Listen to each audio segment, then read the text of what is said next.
Good afternoon, everyone. My name is Tripti Legal. I'm from Butol. Shaping Minds मा त म social media through नै आएको थिएँ फेसबुक रिसर्च गरेर त्यसमा पनि धेरै कन्सल्टेन्सीहरू थियो तर मलाई चाहिँ रेटिङ अनुसार पनि राम्रो लाग्यो अनि त्यही भएर म एकचोटि भिजिट भन्दा पनि म कन्सल्टै गरेर आएको थिएँ फोन टु फोन कन्सल्ट भएको थियो त्यसपछि म सेपिङ माइन्ड्समा आएर प्रोसेस स्टार्ट गरेँ सेपिङ माइन्डबाट मैले सपोर्ट चाहिँ धेरै पाएको थिएँ इन्टरभ्यूलाई मात्रै नभएर त्योभन्दा अगाडिको प्रोसेस गर्नदेखि नै मैले सेपिङ माइन्डबाट नै सबै हेल्पहरू पाएर जो म इन्टरभ्यू पनि अब राम्रोसँग दिएँ एकदम राम्रो एकदम सहज तरिकाले आनन्दले एकदम इजी वेमा इन्टरभ्यू पनि असर्टै भयो भनौँ चाहिँ म रुमर चाहिँ सुनेको थिएँ तर जबदेखि म सेपिङ माइन्ड्समै प्रोसेस गर्न लाएँ त्यति मलाई गाह्रो चाहिँ लागेन उहाँको गाइडेन्स उहाँको सजेस्टले गर्दाखेरि चाहिँ त्यति चाहिँ मलाई गाह्रो लागेन र अहिले चाहिँ म जुलाई इन्टेकलाई भिसा पनि ग्रान्ड भइसकेको छ डकुमेन्ट्सहरू चाहिँ अब सबैले कन्सल्टेन्सी भिजिट गरेर कन्सल्टेन्सी धाइराख्नुपर्छ भन्ने एउटा माइन्ड सेट थियो सबैमा तर त्यो चाहिँ सेपिङ माइन्ड्सले सहज बनाइदिएको छ जुन कि हामी डकुमेन्ट्सहरू म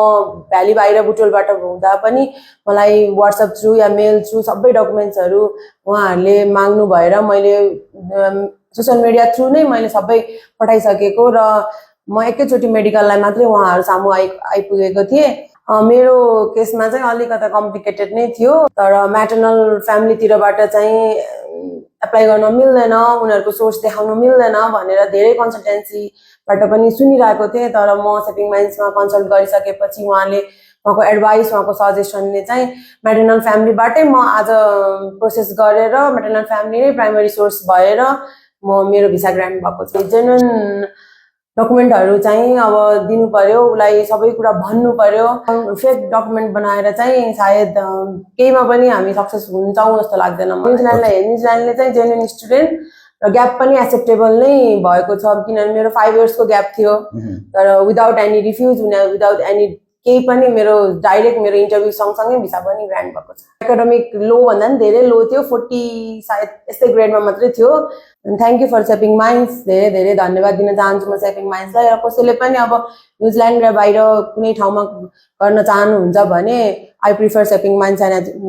ग्रुप इन काठमाडौँ अब भ्यालीभित्र हुनुहुन्छ भने त sure you can join सेपिङ minds and group काठमाडौँमै हुनुहुन्छ भने त झन् हजुरहरूलाई सहजै भयो तर